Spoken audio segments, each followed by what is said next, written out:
Hello everyone, मैं Aparna, tarot reader, numerologist, vastu consultant और motivational speaker.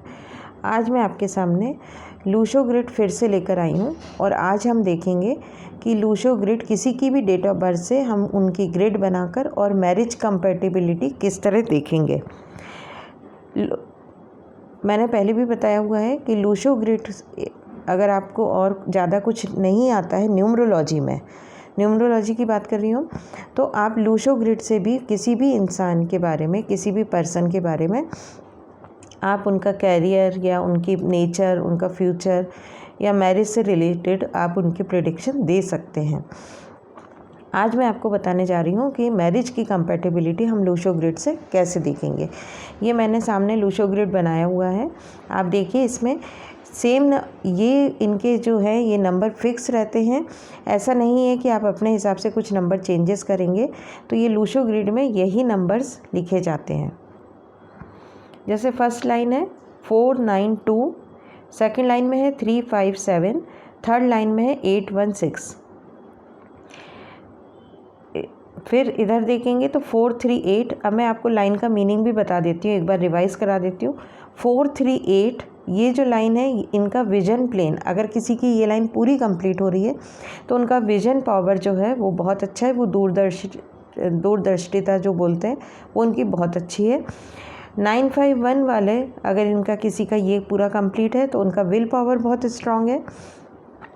276 वाले जो लोग हैं, अगर ये कंप्लीट है तो वो एक्टिव रहते हैंगे, मतलब एकदम से एक्शन लेते हैं। कोई भी उनके जो भी पहचान वाले हैं, फ्रेंड सर्कल है या घर के लोग हैं, वो इनके ऊपर, इनके भरोसे कोई भी काम छोड़ देते हैं, क्योंकि उनको पता है कि ये लोग ये काम कर लेंगे।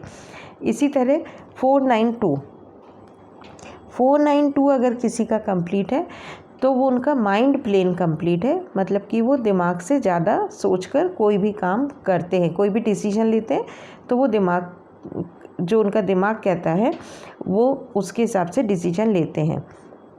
357 में हार्ट प्लेन कंप्लीट है, यानी इसका मतलब है कि वो अपने दिल की सुनते हैं, कि उनको जो लगता है, इमोशनल पर्सन होते हैं और ये अपने दिल की सुनते हैं।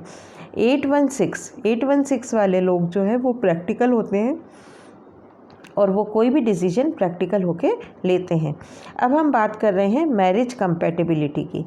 अब मैरिज कंपैटिबिलिटी के लिए हम क्या करते हैं कि जैसे जो हस्बैंड वाइफ है या कोई रिलेशनशिप में है, तो उन दोनों की हम डेट ऑफ बर्थ से पहले उनकी ग्रिड बनाते हैं। अब मैं आपको एग्जांपल दे रही हूँ।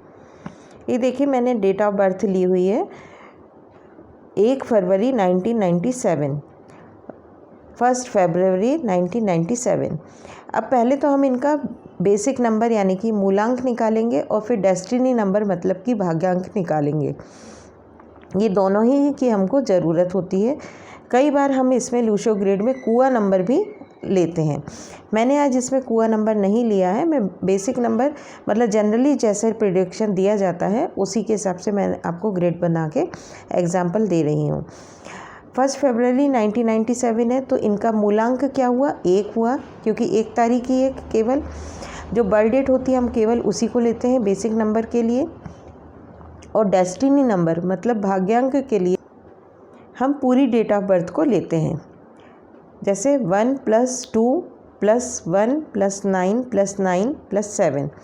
मैंने पहले भी आपको बताया हुआ है कि इसको शॉर्टकट में कैलकुलेट करने के लिए हम जितने भी 9 हैं उनको छोड़ देते हैं, क्योंकि 9 को आप प्लस करिए या माइनस करिए उससे कोई फ़र्क नहीं पड़ेगा, नंबर वही आएगा। तो मैंने दोनों 9 को छोड़ दिया है, तब मैंने प्लस किया है। तो 1 + 2 हुआ 3, फिर प्लस किया 1, 4 + 7 क्या आएगा? 11। 11 को फिर हम, क्योंकि डबल डिजिट में है तो इसको हमने फिर प्लस किया, 1 + 1 हुआ 2। इनका भाग्यांक मतलब कि डेस्टिनी नंबर या लाइफ पाथ नंबर जो बोलेंगे वो है 2। अब आप देखिए, इसमें लूशो ग्रिड में मैंने ये बना के रखा हुआ है।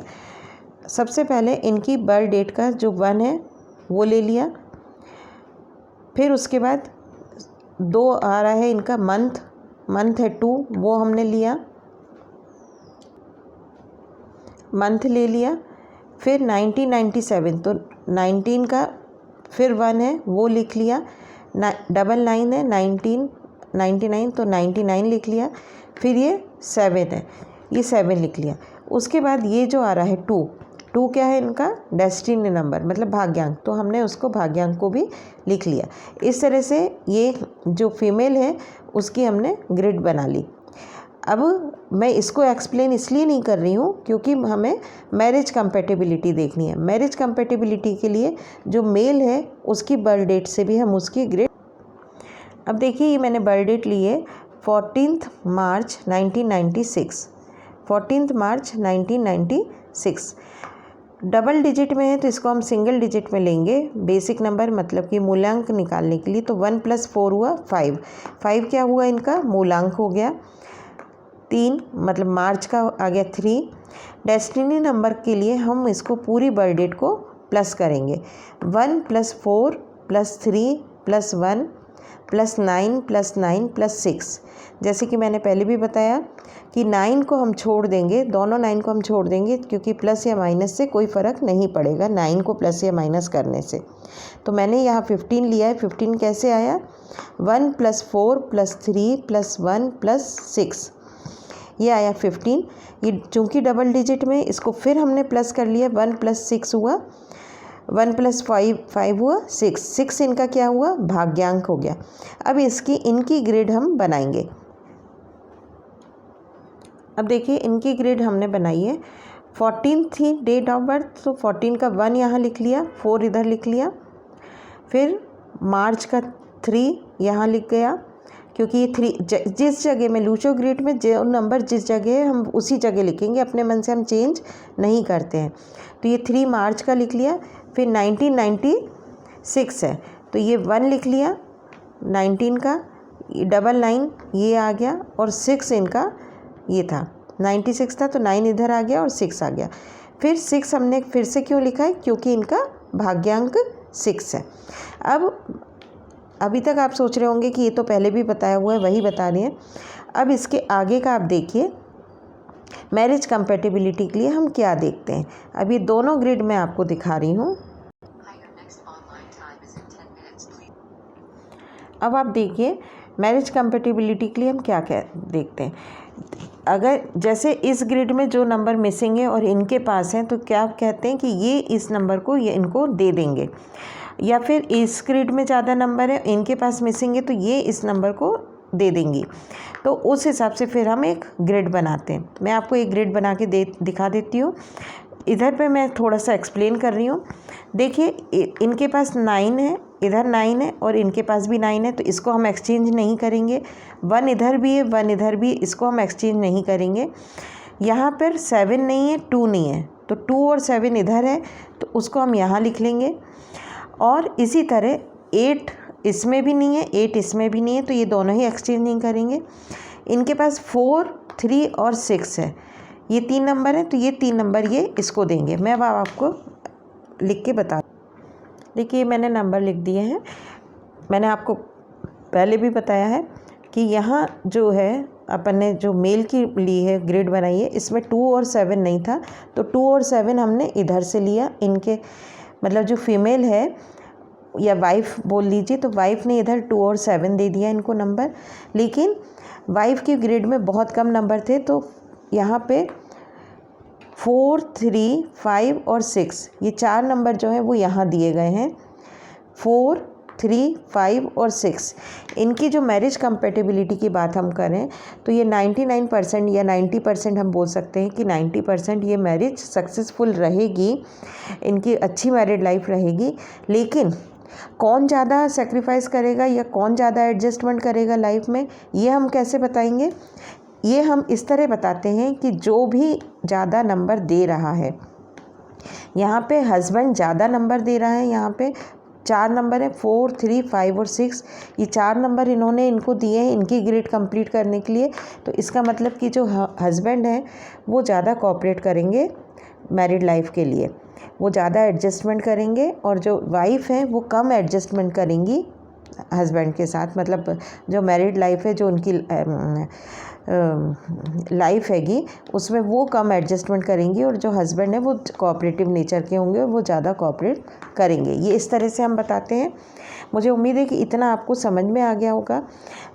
ये चूँकि सिर्फ एक ही नंबर मिसिंग है, ये काफ़ी कुछ नंबर एक दूसरे को देकर और ग्रिड को कंप्लीट कर रहे हैं। इसका मतलब है कि 90% ये मैरिड लाइफ जो है अच्छी चलेगी, कंपेटिबिलिटी इनकी अच्छी रहेगी और इनको कोई प्रॉब्लम नहीं आएगी, क्योंकि दोनों का ही नेचर एडजस्टिंग है। कोई कम कर रहा है, कोई ज़्यादा कर रहा है। ये थोड़ा कम कर रही है, वाइफ थोड़ा कम कर रही है, हस्बैंड थोड़ा ज़्यादा कर रहे हैं, लेकिन चूँकि दोनों का ही एडजस्टमेंट वाला नेचर है, दोनों ही एक दूसरे को कोऑपरेट करके चलेंगे, मैरिड लाइफ अच्छी रहेगी और कंपेटिबिलिटी अच्छी रहेगी। मुझे उम्मीद है कि इतने वीडियो से आपको क्लियर हो गया होगा कि कैसे हम मैरिज की कंपेटिबिलिटी निकालते हैं। अगर इससे रिलेटेड आपको कोई भी डाउट हो, कुछ भी क्वेरी हो, आप बिल्कुल फ्री होकर मेरे से कमेंट बॉक्स में मैसेज करके आप मुझसे पूछ सकते हैं। अगर कुछ नहीं समझ में आया हो तो आप बता दीजिएगा, मैं फिर से एक्सप्लेन कर दूंगी कि कैसे वो करना है। मेरा एक्चुअली बोर्ड बहुत छोटा है तो मेरे को इस तरह से वीडियो बनाना पड़ता है, पर कोशिश करती हूँ कि आपको बहुत अच्छे से समझ में आ जाए, आपके कॉन्सेप्ट क्लियर हो जाए।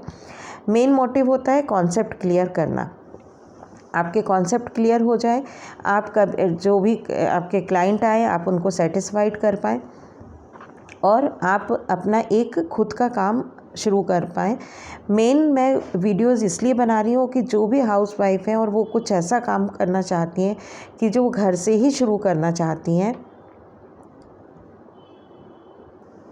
कि वो घर से कुछ शुरू करना चाहती हैं कि बाहर भी नहीं जॉब करने के लिए जाना पड़े और हम अपना घर से ही काम कर सकें।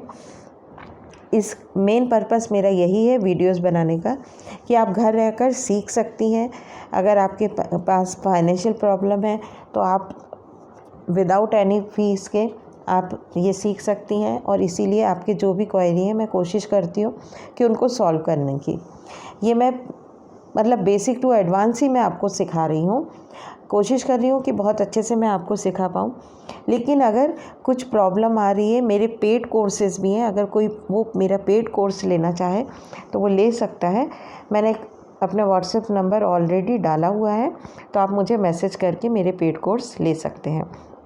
मुझे उम्मीद है कि मेरे ये वीडियो पसंद आए होंगे, तो प्लीज़ मेरे चैनल को ज़्यादा से ज़्यादा लाइक कीजिए, शेयर कीजिए, सब्सक्राइब कीजिए। Thank you everyone.